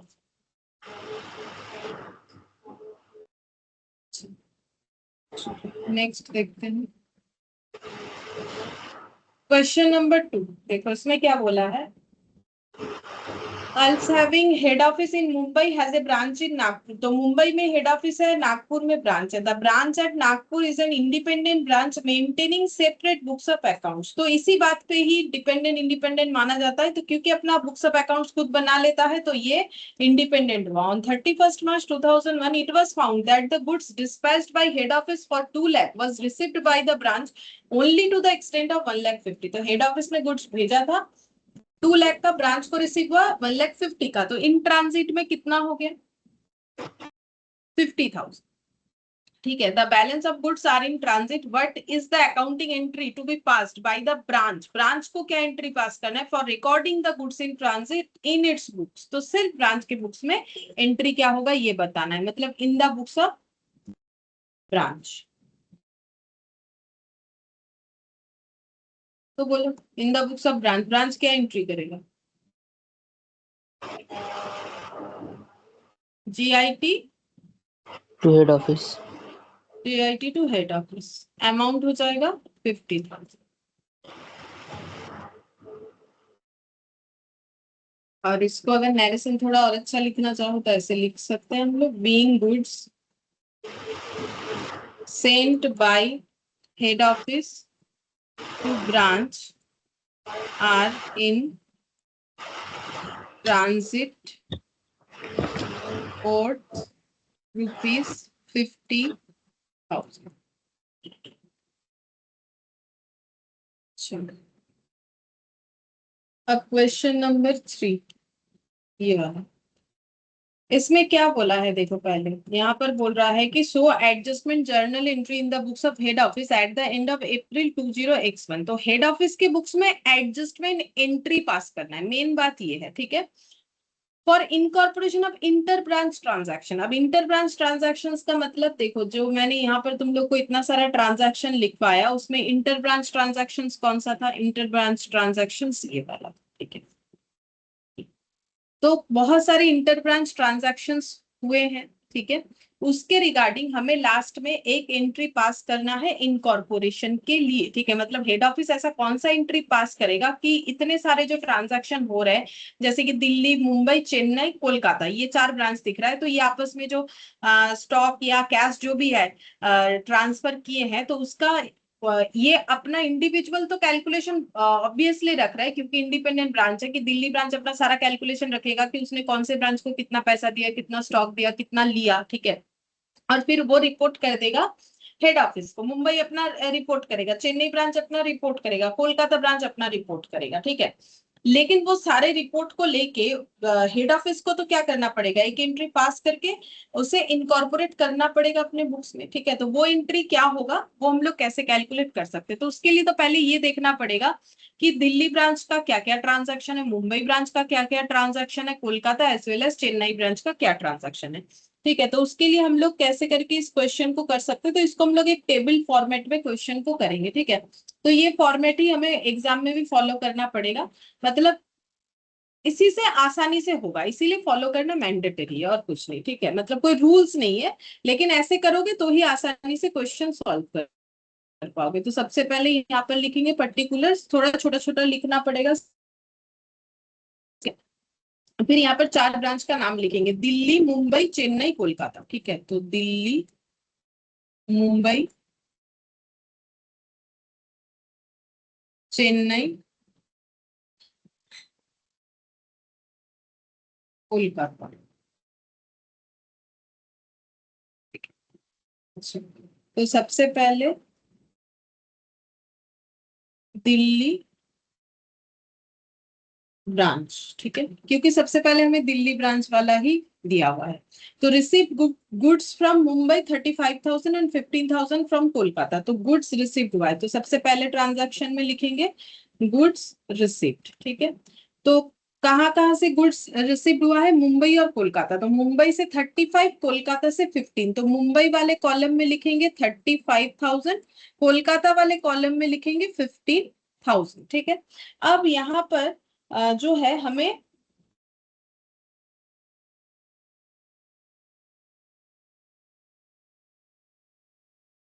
Receive goods from Mumbai और कोलकाता, हाँ ठीक है, मुंबई और कोलकाता ठीक ही लिखा है मैंने, 35 और 15 अमाउंट सही है। तो मुझे बोलो कि अगर गुड्स रिसीव्ड हुआ है तो 35,000 जो है वो दिल्ली ब्रांच के बुक्स में क्या होगा, डेबिट या क्रेडिट? 35,000 का एंट्री क्या होगा रिसीव्ड होने से, डेबिट या क्रेडिट? मतलब ये 35 और 15 इसको स्टॉक मिला तो बोलो, डेबिट। डेबिट होगा, ठीक है, ये डेबिट होगा। इतना इतना उसको रिसीव्ड हुआ तो स्टॉक आ रहा है, बट कम्स इन डेबिट हो गया, स्टॉक एसेट होता है, ठीक है। और चेन्नई ब्रांच से कोई लेना देना नहीं है, और दिल्ली ब्रांच के पास स्टॉक आया, टोटल कितने का स्टॉक आया? 50। 50। तो वो 50 हम लोग कहाँ पर लिखेंगे? दिल्ली ब्रांच पे लिखेंगे, और वो क्या हो जाएगा, नहीं गलत हो गया ना, भूल बोले थे, ये क्रेडिट होगा ना, जो लोग दे रहा है उनका क्या होगा, जो वैसा उधर तो सोचना है। बोलो। उधर मैम क्रेडिट হবে আর हम्म দিল্লির রিসিভ হবে डेबिट। इनका क्रेडिट होगा, ये लोग दे रहे हैं, ठीक है, तो इनका अकाउंट क्रेडिट होगा, मतलब एंट्री हो जाएगा दिल्ली ब्रांच अकाउंट डेबिट। मतलब हेड ऑफिस तो ऐसे ही बोलेगा ना कि Delhi branch account debit to Mumbai branch to Kolkata branch, वो लोग दे रहा है, तो वैसे उस हिसाब से हमें एंट्री डेबिट क्रेडिट यहाँ पर दिखाना पड़ेगा, ठीक है। फिर गुड्स रिसिप्ट के बाद है सेंट टू चेन्नई, ठीक है। तो गुड्स सेंट, तो चेन्नई में सेंट हुआ है, तो फिर दिल्ली से स्टॉक निकला और चेन्नई में पहुंचा। अच्छा, चेन्नई और कोलकाता 25 और 20, पहले चेन्नई और कोलकाता में लिखेंगे 25 और 20। ये किस चीज का है? बोल रहा है कि ये गुड्स सेंट है। किसने किया है? दिल्ली ब्रांच का चल रहा है, ठीक है। तो दिल्ली ब्रांच ने गुड्स भेजा है, तो इनका स्टॉक कम हो जाएगा, तो इनका स्टॉक क्रेडिट होगा। कितने से? टोटल करो 25 और 20, 45 से क्रेडिट हो जाएगा, ठीक है। और इनको रिसीव्ड हुआ है, तो इनका क्या हो जाएगा? डेबिट। डेबिट, ठीक है। अच्छा, गुड सेंट हो गया। इसके बाद bills receivable receive 20,000 from Chennai, तो बी आर रिसीव्ड। कहां से रिसीव्ड हुआ है? चेन्नई ब्रांच से रिसीव हुआ है, तो चेन्नई में पहले हम लिख देते हैं 20,000। 20,000 का बी आर है, तो जिसने बी आर रिसीव किया वो बी आर क्या करेगा? डेबिट या क्रेडिट? डेबिट। डेबिट। तो रिसीव किसने किया? दिल्ली ब्रांच ने। लिखा है दिल्ली ब्रांच का बी आर रिसिप्ट, और दिया किसने? चेन्नई ब्रांच ने, तो उसका क्या हो जाएगा? क्रेडिट, ठीक है। फिर दिया है acceptance send to Mumbai Kolkata 25 और 10,000, ठीक है। तो एक्सेप्टेंस का मतलब बीपी होता है।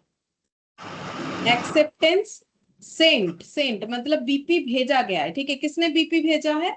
बीपी भेजा है, दिल्ली ब्रांच से बीपी गया है, कहा, किसके पास? 25 और 10, कोलकाता और मुंबई। मुंबई में 25 और कोलकाता 10, ठीक है। तो दिल्ली में टोटल ट्रांजैक्शंस दिखेगा 35 का। बस ये आइडेंटिफाई करना है कौन डेबिट होगा कौन क्रेडिट होगा।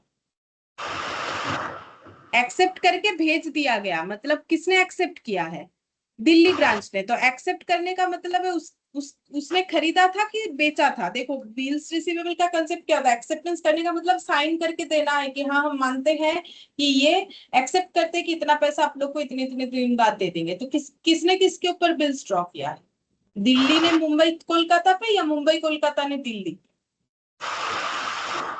मैम दिल्ली मुंबई कोलकाता। मुंबई कोलकाता ने दिल्ली के ऊपर बिल्स किया है, तभी तो दिल्ली ब्रांच एक्सेप्ट करेगा। अच्छा। तो फिर बीआर किसके पास है? मुंबई और कोलकाता के पास। और बीपी किसके पास है? अगर बिल्स रिसीवेबल याद है तो एक्सेप्टेंस का मतलब होता है ऑलवेज बीपी लेके साइन करके, मतलब बीआर लिया, एक्सेप्ट किया, फिर दे दिया, ठीक है। मुंबई ब्रांच, मुंबई ब्रांच इसके बाद मुंबई ब्रांच, ठीक है। .1 मुंबई ब्रांच का सबसे पहले बोला रिसीव गुड्स फ्रॉम कोलकाता 15 और दिल्ली से 20। रिसीव गुड्स या गुड्स रिसीव्ड, जो चाहो लिखो। गुड्स रिसीव्ड हुआ है दिल्ली और कोलकाता, 20,000 दिल्ली और कोलकाता से 15 या 20, कितना कुछ। कोलकाता से 15, दिल्ली से 20। अच्छा, तो मुंबई में भी तो लिखना पड़ेगा। मुंबई में कितना लिखेंगे? टोटल 20 + 15 35। 35,000। किसका डेबिट होगा किसका क्रेडिट करना पड़ेगा? रिसिप्ट जिसके पास स्टॉक आया। मैम मुंबई मुंबई क्रेडिट होगा। मुंबई डेबिट होगा और ये क्रेडिट। क्रेडिट होगा, क्योंकि मुंबई के पास स्टॉक आ रहा है तो वो डेबिट करेगा, और जिनका स्टॉक निकल जा रहा है वो लोग क्रेडिट करेगा। कैश सेंड टू दिल्ली और कोलकाता, तो कैश सेंड टू दिल्ली और कोलकाता, ठीक है। तो पहला वाला ही दिल्ली है, और कोलकाता 7,000, मतलब यहाँ पे। तो कितना हो जाएगा? 15 और 7, 22। 22 हो रहा है। अच्छा, मुंबई वाला 22 हो रहा है इधर। ये है मुंबई वाला कॉलम, ठीक है। तो कैश भेजा है किसने? मुंबई ब्रांच ने भेजा है, तो उसका पैसा क्या होगा? डेबिट या क्रेडिट? क्रेडिट। जिसका पैसा क्रेडिट। चला जाएगा उसका क्रेडिट होगा, तो उसका क्रेडिट होगा तो बाकी लोगों का क्या होगा? ऑटोमेटिकली कोई भी एक आइडेंटिफाई कर लोगे तो दूसरा तो अपोजिट ही लिखना होगा। डेबिट। फिर सी चेन्नई ब्रांच, ठीक है। तो चेन्नई ब्रांच गुड्स रिसिप्ट और एक्सेप्टेंस एंड कैश सेंट, तो गुड्स रिसिप्ट और एक्सेप्टेंस एंड कैश सेंट। तो गुड्स रिसिप्ट देखो कितना बोल रहा है, फ्रॉम कोलकाता 30,000। चेन्नई ब्रांच को गुड्स मिला है कोलकाता से, तो दिल्ली, मुंबई और ये चेन्नई, चेन्नई ब्रांच और ये कोलकाता, 30-30 लिखना पड़ेगा, ठीक है। 30,000 इधर लिखेंगे, 30,000 इधर लिखेंगे। गुड्स रिसिप्ट जिसका हुआ है चेन्नई ब्रांच, वो खुद का अकाउंट को डेबिट करेगा, तो ये वाला चेन्नई वाला पोर्शन है, तो ये डेबिट हो जाएगा, ये वाला पोर्शन क्रेडिट हो जाएगा, ठीक है। फिर एक्सेप्टेंस एंड कैश सेंट, ठीक है। एक्सेप्टेंस एंड कैश सेंट कितना है और किसको है, कोलकाता और अच्छा दोनों ही कोलकाता ब्रांच को है। 20 और 10, 20 और 10 30 हो गया, ठीक है। तो 30,000 कोलकाता और जो है चेन्नई ब्रांच के बीच का ट्रांजैक्शन। अब यहाँ पर बोलो कौन डेबिट होगा कौन क्रेडिट होगा। तो चेन्नई ब्रांच ने एक्सेप्टेंस भेजा और कैश भेजा, तो पैसा चला गया, तो क्या होगा, क्रेडिट। क्रेडिट। और अगर बीपी एक्सेप्ट किया है तो फिर क्या हुआ, बीपी बढ़ा तो वो उसके लिए भी क्रेडिट, तो दोनों को मैंने एक साथ ही लिख दिया, क्रेडिट होगा। तो फिर चेन्नई ब्रांच का क्रेडिट होगा, चेन्नई ब्रांच यहाँ है, ठीक है। और फिर कोलकाता ब्रांच का क्या हो जाएगा, डेबिट हो जाएगा, ठीक है। अच्छा उसके बाद नेक्स्ट लिखेंगे D, Kolkata branch, Kolkata branch, Kolkata branch का देखो क्या बोल रहा है, sent goods to Chennai, goods sent, cash paid,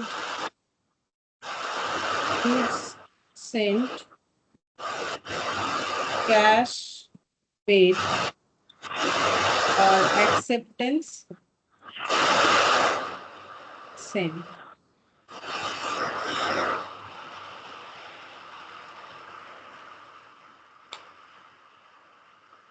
अच्छा गुड्स सेंट, तो किसने गुड्स भेजा है, बोल रहा है कोलकाता ब्रांच ने भेजा है, किसको, चेन्नई को, तो चेन्नई में 35 लिखेंगे, ठीक है। और कोलकाता ब्रांच में भी 35 लिखेंगे। तो गुड्स जिसने सेंड किया है उसका क्या हो जाएगा, क्रेडिट, उसका स्टॉक कम हो जा रहा है, जिसको मिला वो डेबिट करेगा, ठीक है।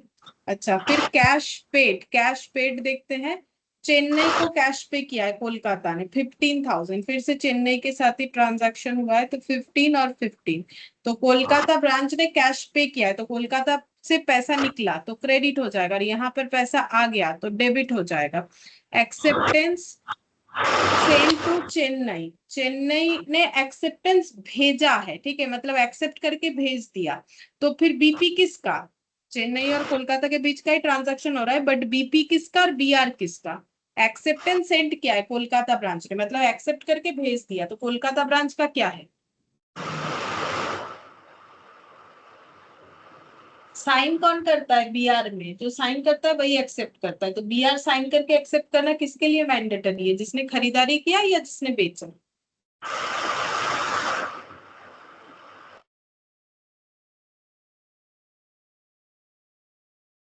मुझे एक चीज बोलो, मैंने उधार में कुछ खरीदा तो मेरे ऊपर बिल्स ड्रॉ होगा कि जिसने बेचा उसके ऊपर हम बिल्स ड्रॉ कर देंगे, আমার উপর বিল ड्रॉ হবে।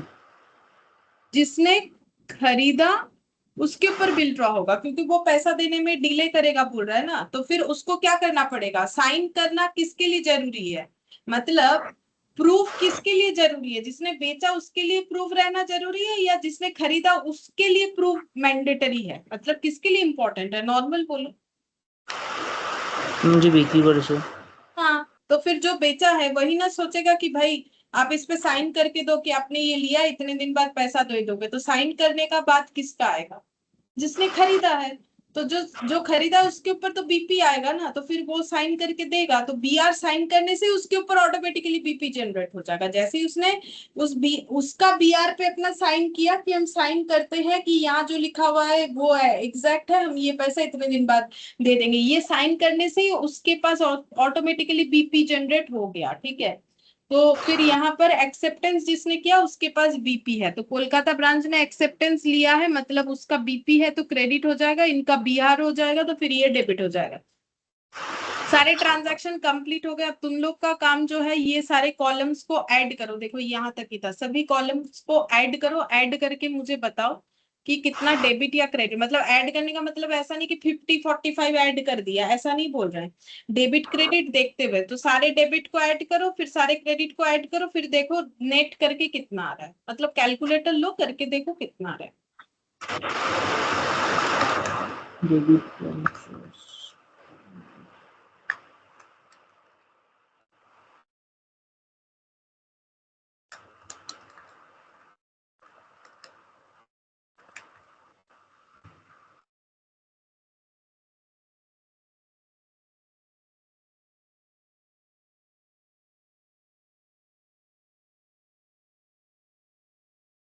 कलकत्ता का 58,000 क्रेडिट बैलेंस। 58,000 डेबिट या क्रेडिट? क्रेडिट। क्रेडिट, हाँ सही है। 58,000 क्रेडिट, हाँ। फिर उसके बाद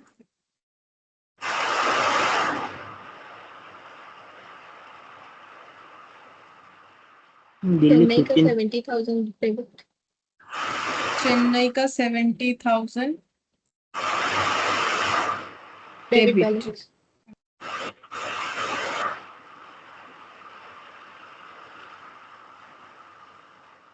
मुंबई का 3,000 डेबिट बैलेंस। 3,000 डेबिट।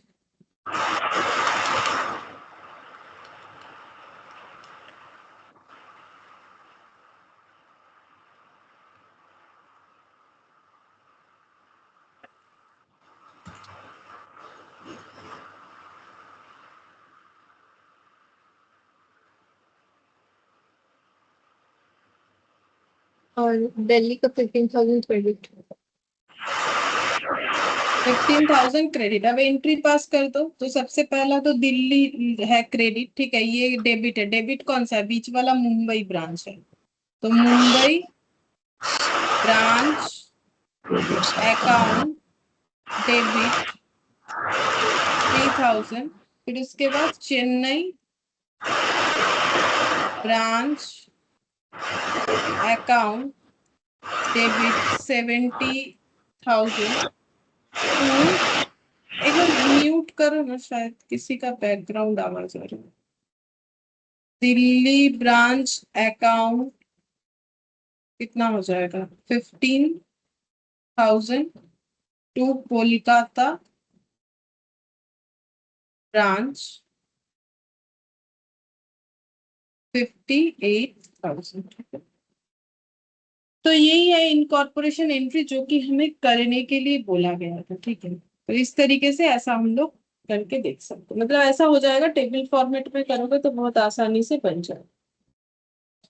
अच्छा, अब नेक्स्ट हम लोग क्या करेंगे, यहाँ पर इलास्ट्रेशन 9 में आते हैं।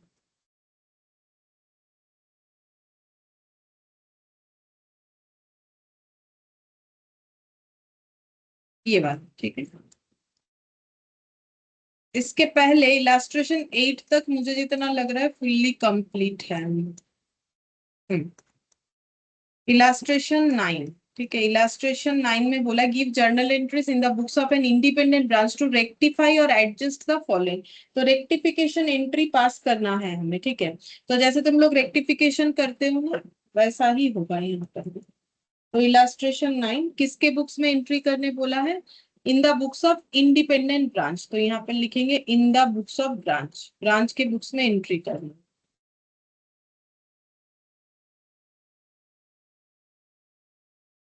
अच्छा, सबसे पहला क्या एंट्री होगा, रेक्टिफिकेशन एंट्री होगा जो भी होगा, तो मतलब कुछ ना कुछ गलत किया होगा इन्होंने। चलो देखते हैं क्या बोला है। बोल रहे branch paid 5,000 as salary to head office supervisor but the amount paid by branch has been debited to salary account in the books of branch. ठीक है, तो ब्रांच ने अगर पे किया है हेड ऑफिस के सुपरवाइजर का सैलरी, ठीक है, तो हेड ऑफिस के बुक्स में क्या एंट्री होना चाहिए, ब्रांच, वैसे ब्रांच का ही हमें चाहिए, हेड ऑफिस का छोड़ो। बोलो ब्रांच के बुक्स में एंट्री क्या होना चाहिए। अगर ब्रांच ने 5,000 पे किया है सैलरी अपने हेड ऑफिस के सुपरवाइजर के लिए, तो एंट्री सही वाला क्या होना चाहिए, देखो हम एक समझा देते हैं।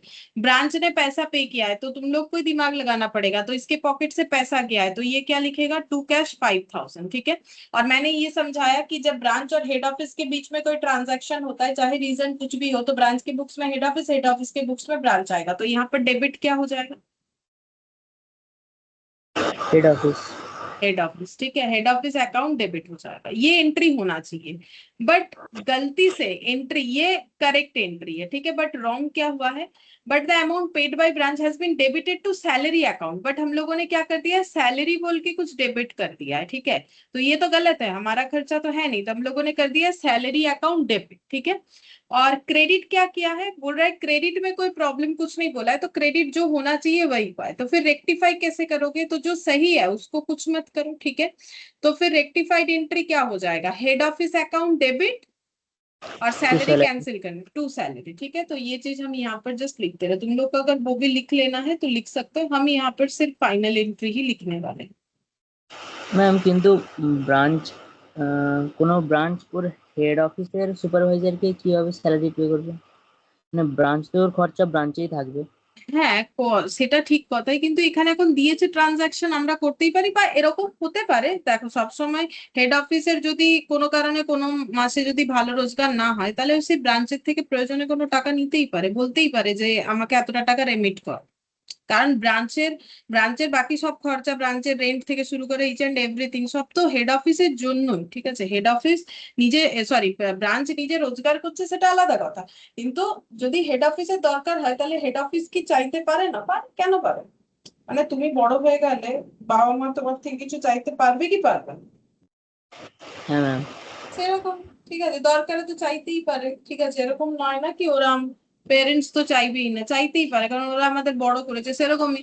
तो ब्रांच को अगर जरूरत पड़ा तो मतलब हेड ऑफिस को जरूरत पड़ा तो ब्रांच को इंस्ट्रक्शन दे सकता है कि मेरे पास अभी जो है डेफिसिट है, ये पैसा आप पे कर दो। ठीक है, तो उस हिसाब से, तो being the rectification of salary paid on behalf of head office, salary paid का रेक्टिफिकेशन किया है और हेड ऑफिस के बिहाफ में वो सैलरी पेड किया था ब्रांच ने, बट एंट्री गलत हो गया था, उसको हम लोगों ने सही कर। ठीक है, अब ये जो करेक्ट रॉन्ग हम यहीं पर लिखेंगे और हटा देंगे, इसका और डिटेल्स हम नहीं जा रहे। ठीक है, क्योंकि अभी तुम लोग इतना कर पाओगे मुझे इतना लगता है, ये हम जो है फाउंडेशन में करते हैं कि दोनों लिख देते हैं। ठीक है, फिर करेक्ट और फिर से रॉन्ग पे चलते हैं। बोल रहा है asset purchase by branch for 25,000 but the asset account was retained in head office books. तो बोल रहा है कि एसेट परचेज ब्रांच ने किया था तो फिर ब्रांच के पास से पैसा जाएगा। ठीक है, और जाना चाहिए। ठीक है, तो फिर एंट्री क्या होना चाहिए, सही एंट्री क्या होना चाहिए,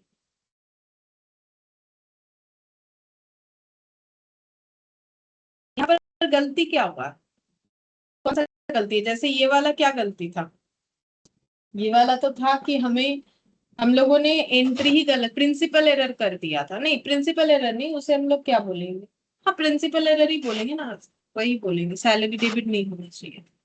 तो यहाँ पर गलती क्या है, ম্যাম এখানে অ্যাসেটসটা ব্রাঞ্চ অ্যাকাউন্টে না দেখিয়ে হেড অফিসের বুক হেড অফিস অ্যাকাউন্টে এন্ট্রি করেছি। नहीं, यहाँ पर ऐसा नहीं बोला है कि देखो asset purchase by branch for 25,000, but asset account रखना कहाँ पर है? हेड ऑफिस में। ऐसा तो हो सकता है ना, हम लोगों ने वो एसेट पे 3-6 पॉइंट पढ़ा कि ऐसा हो सकता है कि ब्रांच ने खरीदा but account head office maintain कर रहा है, हेड ऑफिस ने जो है पेमेंट किया है और जो है वो अपने बुक्स में ही रख रहा है, ऐसा कर सकता है। तो यहाँ पर जो प्रॉब्लम है ये ओमिशन का है, मतलब एंट्री पास हुआ ही नहीं है, क्योंकि यहाँ पर कोई गलती नहीं बोल रहा है, मतलब गलती ओमिशन है। बोल रहे कि एसेट परचेज किया था ब्रांच ने और एसेट अकाउंट रिटेन करना है हेड ऑफिस के बुक्स में। तो ठीक है, ऐसा तो हो ही सकता है, बट इस पे कुछ बोला नहीं है, मतलब ये ओमिशन का एंट्री है। तो इसमें एंट्री होना क्या चाहिए? मतलब हम लोगों ने एंट्री करना जो चाहिए था वो हम लोगों ने किया नहीं है, तो एंट्री होना क्या चाहिए था? तो बोलो, वही हम बोल रहे थे कि अगर ब्रांच ने परचेज किया है तो करेक्ट एंट्री में टू कैश होगा, कैश बैंक या क्रेडिटर, और डेबिट किसको करोगे?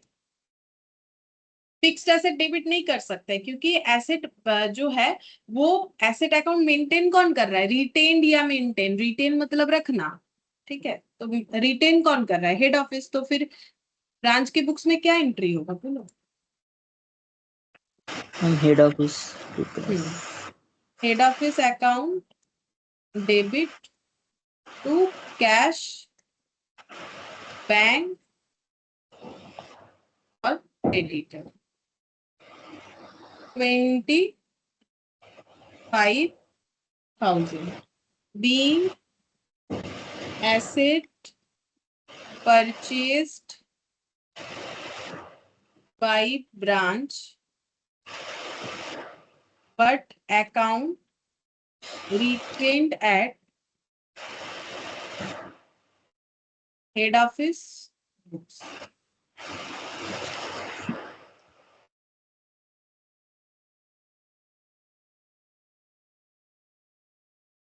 फिर थर्ड नंबर पे देखो, बोल रहे remittance of 8,000 sent by the branch has not been received by head office. बोल रहा है 8,000 का पेमेंट ब्रांच ने किया है हेड ऑफिस को, बट हेड ऑफिस को अभी तक रिसीव नहीं हुआ है। तो इसका एंट्री कौन करेगा? मतलब ये क्या है? इन ट्रांजिट वाला। तो इन ट्रांजिट का एंट्री कौन करता है? जो रिसीवर होता मुझे है। यहाँ रिसीवर कौन है? Head office. तो फिर ब्रांच के बुक्स में क्या कोई एंट्री होगा? हम लोग तो ब्रांच वाला कर रहे हैं, नहीं होगा। तो लिखना पड़ेगा no entry in the books of branch. ठीक है। फोर्थ नंबर में क्या बोला है पढ़ो। Head office collected 25,000 directly from the customer of branch but fails to give the intimation to branch. Head office ने 25,000 रिसिप्ट किया है ब्रांच के कस्टमर से, बट वो बात उस ब्रांच को बताना भूल गया जिस ब्रांच का पैसा रिसीव किया है। तो ब्रांच के बुक्स में कोई एंट्री नहीं हुआ होगा, फिर से ओमिशन का केस हो गया। तो एंट्री ब्रांच को अब पास करना पड़ेगा। रेक्टिफिकेशन करे तो ब्रांच क्या एंट्री पास करेगा? उसके डेटर का पेमेंट हेड ऑफिस ने कलेक्ट किया, तो उसको डेटर अकाउंट को खत्म करना पड़ेगा। तो वो सबसे पहले क्या लिखेगा? To debtor. और पैसा तो उसके पास आया नहीं, अगर आता तो फिर वो कैश या बैंक डेबिट करता। तो डेबिट किसको करेगा? मैम हेड ऑफिस के। हेड ऑफिस को।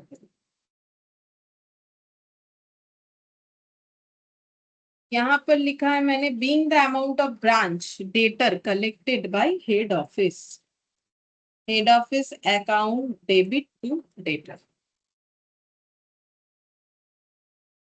फिर देखो नेक्स्ट क्या बोल रहा है।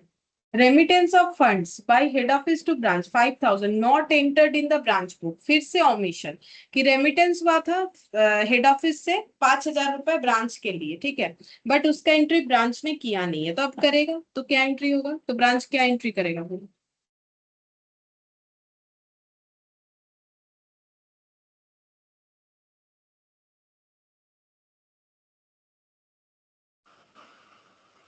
जनरल डायरी वो देख हम्म, ये ठीक। Bank cash to head office. हाँ, bank cash to head office. तो रेमिटेंस किया है हेड ऑफिस ने 5,000 रुपए, ठीक है, तो फिर हेड ऑफिस के ब्रांच के पास पैसा आएगा।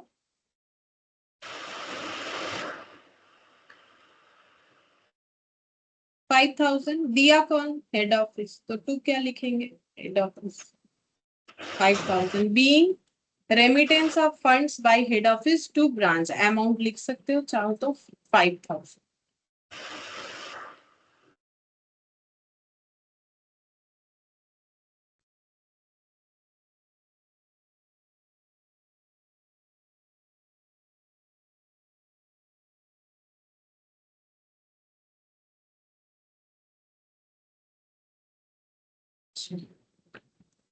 ठीक है, तो ये हम लोग का इलास्ट्रेशन नहीं. मुझे एक चीज कंफर्म करना है कि ये बाकी सब आगे का हम लोग का हो गया. ये तो हो गया मुझे जितना लग रहा है. 7 भी हो गया है कंफर्म. 6 भी हो गया है.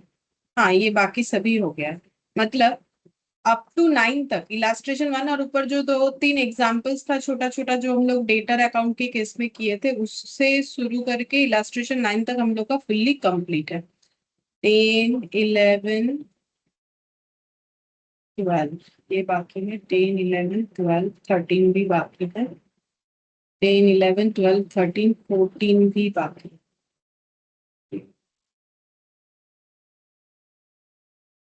काफी बड़ा होता है ये चैप्टर. 16, 17 ये सब क्वेश्चन बड़ा है, बट जल्दी हो जाए. ठीक है. अच्छा, ये अभी जो सीखा है एंट्री, उसको प्रैक्टिस करने के लिए कैसा क्वेश्चन कर सकते हैं हम लोग? ये वाला कर सकते हैं. क्वेश्चन नंबर 4, ये वाला.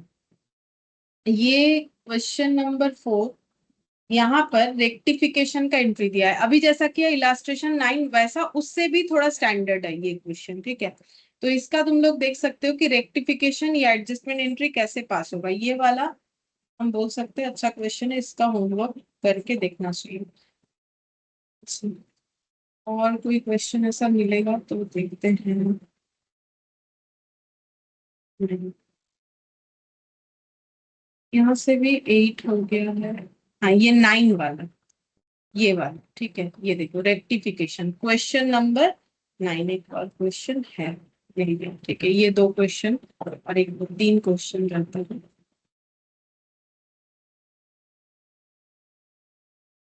ठीक है, ये 2 क्वेश्चन जो है हम लोग का रेक्टिफिकेशन के रिगार्डिंग है. ये 2 करके देखना चाहिए. ठीक है, फिर आज इतना ही करते हैं. नेक्स्ट क्लास में हम लोग बाकी करेंगे.